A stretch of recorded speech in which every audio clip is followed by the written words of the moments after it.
Hello everyone. तो आज हम लेकर आए हैं जॉन मिल्टन के से और उनके वर्क से ऑब्जेक्टिव टाइप क्वेश्चन की सीरीज में ये आज हमारी दूसरी वीडियो है। हम 1 से लेकर 20 तक के क्वेश्चन पहले वीडियो में कवर कर चुके हैं। ये हमारी सेकंड वीडियो है। यदि आप चैनल पर नए हैं तो चैनल को सब्सक्राइब करें और इसे वीडियो पसंद आए तो शेयर लाइक ज़रूर करें और कमेंट भी करें आप अपनी वीडियो के, और आपका स्कोर क्या बैठता है ये भी बताएं। तो इसमें जो क्वेश्चन है वो बहुत महत्वपूर्ण होने वाले हैं आपके किसी भी एग्जाम के लिए, टीजीटी पीजीटी खासकर एलटी ग्रेड जहाँ भी लिटरेचर आती है। जॉन मिल्टन बहुत महत्वपूर्ण राइटर हैं, इनसे क्वेश्चन बनते ही बनते हैं। और इनके बारे में, वर्क के बारे में हम ब्रीफ में डिस्कस कर चुके हैं अपनी इससे पहली वाली वीडियो में। अगर आपने वो नहीं देखी है तो आप चैनल पर जाकर उन्हें देखें और फिर ये क्वेश्चन आंसर करें तो बहुत आसानी से आप इनके आंसर कर पाएंगे। तो हमारा आज का पहला क्वेश्चन है, पैराडाइज लॉस्ट जो लिखी गई थी वो किस वर्ड्स में लिखी गई थी? Option A blank words, B free words, C stanza form और डी स्पेंसरियन स्टेंजा। तो ये लिखी गई थी पैराडाइज लॉस्ट, जॉन मिल्टन ने लिखी थी ब्लैंक वर्ड्स में। ऑप्शन नंबर ए सही होता है इसके लिए। ब्लैंक वर्ड्स में जॉन मिल्टन ने पैराडाइज लॉस्ट लिखा था। और ये क्या है? एक एपिक है। सेकंड क्वेश्चन आता है, who has described paradise of a Puritan fallen asleep over his Bible? किसने डिस्क्राइब किया है पैराडाइज को of A Puritan fallen asleep over his Bible? तो इसके ऑप्शन है हमारे ए जॉर्ज सैमसन, बी रिकेट, सी लैमरटाइन और डी ऑप्शन आता है इसका नन ऑफ दीज। तो इसका हमारा आंसर नंबर सी सही होता है, लैमरटाइन।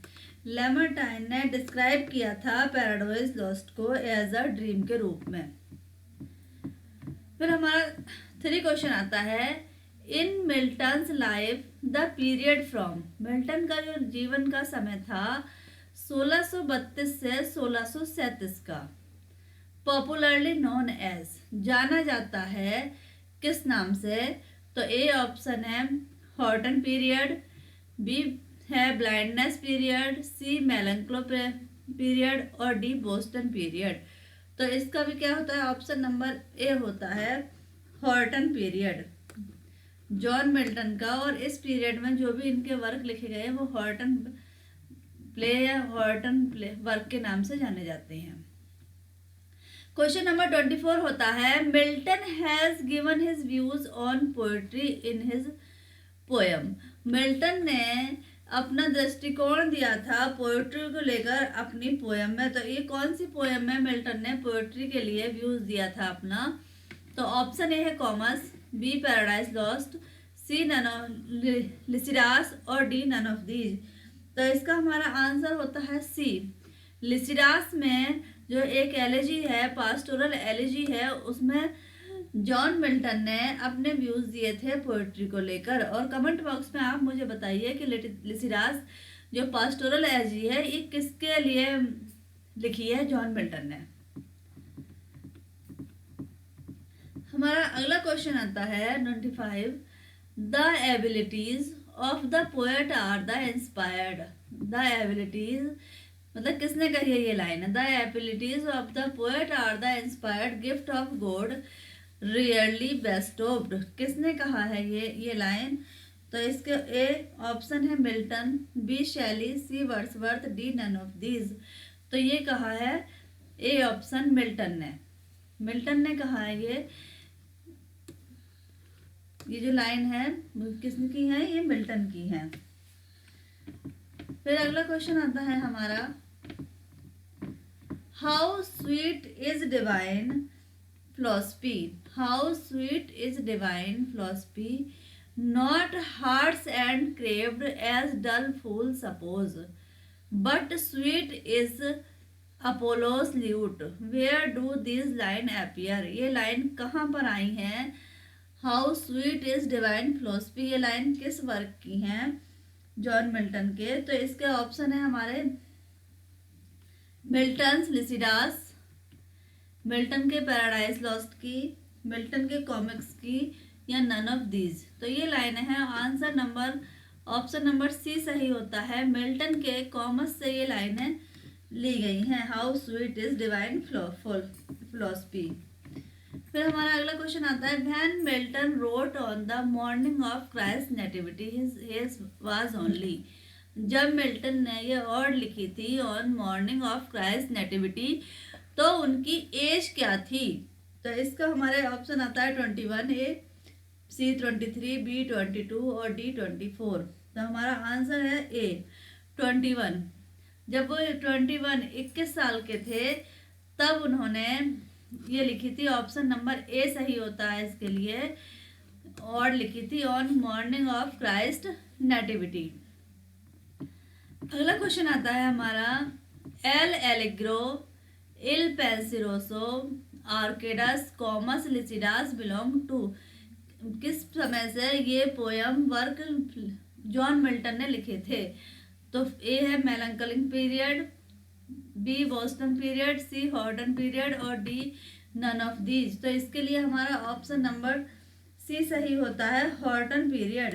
हॉर्डन पीरियड यानी 1632 से 1637 के बीच में जॉन मिल्टन ने ये सारे वर्क लिखे थे और उस पीरियड को हॉर्डन पीरियड कहा जाता है। नेक्स्ट क्वेश्चन आता है, रेस्टोरेशन कैम इन। रेस्टोरेशन एज कब आई थी।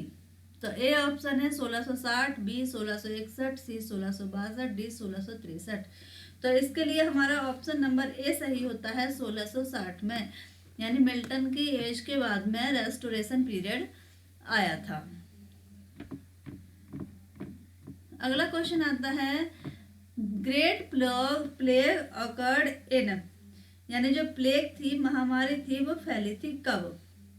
तो ए ऑप्शन है 1665, बी 1666, सी 1667 और डी 1668। तो इसके लिए हमारा ऑप्शन नंबर ए सही होता है 1665। ग्रेट प्लेग जहाँ वो फैला था 1665 में। फिर हमारा 31 क्वेश्चन आता है, which poem deals with Satan's temptation of Christ in wilderness. यानी कौन सी पोयम में सैतन ने किस वर्क में टेम्पटेशन दिया था क्राइस्ट के लिए। तो यहाँ पर है A Paradise Regained, B Paradise Lost, C Lycidas और डी नन ऑफ दीज। तो इसका हमारा ऑप्शन नंबर ए सही होता है, पैराडाइज रिगेंड। पैराडाइज लॉस्ट के बाद में जो वर्क लिखा था पैराडाइज रिगेंड, तो उसमें की ये लाइनें हैं। फिर नेक्स्ट हमारी लाइन आती है, who described Milton as the mighty mouthed inventor of harmonies and the god gifted organ voice of England. ये दो स्टेटमेंट हैं जो जॉन मिल्टन के लिए दिए हैं, और ये किसने दिए हैं। तो इसका ऑप्शन ए है Arnold, B Wordsworth, C Shelley और D Tennyson, Alfred Lord Tennyson. तो इसका हमारा ऑप्शन नंबर डी सही होता है, Tennyson.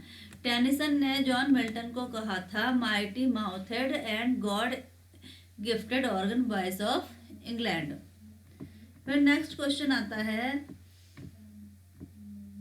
बनहिल Field is associated with. Bunhill Field किसके साथ एसोसिएटेड है। तो Bunhill Fields option A Milton, B Shelley, C Shakespeare, D Galsworthy. तो इसका हमारा ऑप्शन नंबर ए सही होता है, मिल्टन के साथ एसोसिएटेड है बनहिल फील्ड्स। नेक्स्ट हमारा क्वेश्चन आता है, Milton is said to be. Milton के को कहा जाता है, क्या कहा जाता है। फर्स्ट ए ऑप्शन है first Elizabethan, B second Elizabethan, C belated Elizabethan और डी नन ऑफ दीज। तो हमारा ऑप्शन नंबर सी सही होता है, मिल्टन को कहा जाता है बी लेटेड एलिजाबेथन। यानी जब इनके जन्म हुआ था उस समय एलिजाबेथन एज चल रही थी, तो इसलिए, और बिल्कुल एलिजाबेथन एज का एंड होने वाला था जब इनकी बर्थ हुआ था, इसीलिए इन्हें बी लेटेड एलिजाबेथन कहा जाता है। फिर अगला क्वेश्चन आता है, from 12 years of age I hardly ever left my studies or went to bed before midnight. Whose statement this? ये स्टेटमेंट किसका है? फ्रॉम 12 years एज यानी 12 साल की एज से I hardly ever left my studies. तो इसके ऑप्शन ए है Milton, B Shakespeare, C Wordsworth, D none of these. तो इसका ऑप्शन ए सही होता है हमारा मिल्टन। फिर नेक्स्ट क्वेश्चन आता है, फ्रॉम 1632 से 1638 Milton continued his studies at. 1632 से 1638 तक मिल्टन ने अपना अध्ययन पढ़ाई जारी रखी कहाँ पर? तो ए ऑप्शन है Boston, B Horton, C Bread Street और D none of these. Option number B सही होता है इसके लिए, हॉर्टन। हॉर्टन में जॉन मिल्टन ने 1632 से 1638 के बीच अपनी अध्ययन जारी रखा था। फिर अगला क्वेश्चन हमारा आता है, which 2 poems of Milton are companion piece. यानी कौन सी 2 पोएम मिल्टन के साथ लिखी गई थी? तो इसमें है L'Allegro and Il Penseroso, B Paradise Lost and Paradise Regained, C Comus and Lycidas, D none of these. तो इसके लिए हमारा ऑप्शन नंबर ए सही होता है, एल एलेग्रो।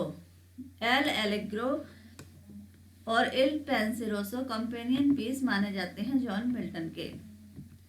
फिर हमारा अगला क्वेश्चन आता है, the title of L'Allegro and Il Penseroso are from. जो ये टाइटल है, शीर्षक है एल एलेग्रो और इल पेंसेरोसो का, ये कहाँ से लिया गया है? तो इसका ए ऑप्शन है माइक्रोबायोलॉजी, बी ऑप्शन है माइकोलॉजी, सी ऑप्शन है म्यूजिकोलॉजी, डी ऑप्शन है none of these.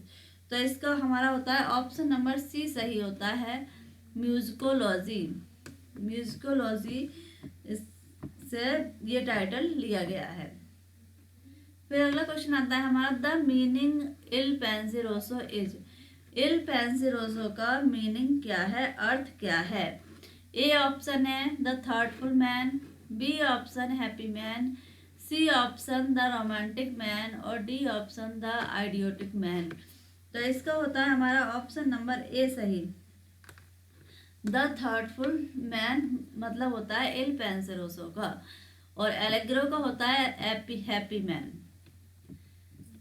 L allegro after vanishing the spirit of loathed melancholy welcomes the goddess of mirth. यानी गॉडेस ऑफ मिर्थ कौन थी? वो जिसके वैनिसिंग के बाद में ये मेलंकली वेलकम हुई थी एलेग्रो के बाद में। तो इसका ए ऑप्शन है यूफ्रोसाइन, बी माया, सी वीनस और डी नन ऑफ दीज। तो इसके लिए हमारा ऑप्शन नंबर ए सही होता है, यूफ्रोसाइन। यूफ्रोसाइन का वेलकम किया था गॉडेस ऑफ मिर्थ ने। तो ये हमने आज कुछ देखे 20 क्वेश्चन। तो इसी तरह के हम हर वीडियो में 20 क्वेश्चन अपने हर राइटर से कवर करते रहेंगे, और ऐसे ही वीडियो पाने के लिए आप बने रहे हैं चैनल पर। मिलते हैं हम अगली वीडियो में कुछ नए 20 क्वेश्चन लेकर अबाउट जॉन मिल्टन के। तो जब तक बने रहें चैनल पर, अगर वीडियो पसंद आई हो, क्वेश्चन आपके यूज़फुल होते हैं, तो प्लीज़ चैनल को शेयर करें, सब्सक्राइब करें और लाइक करें।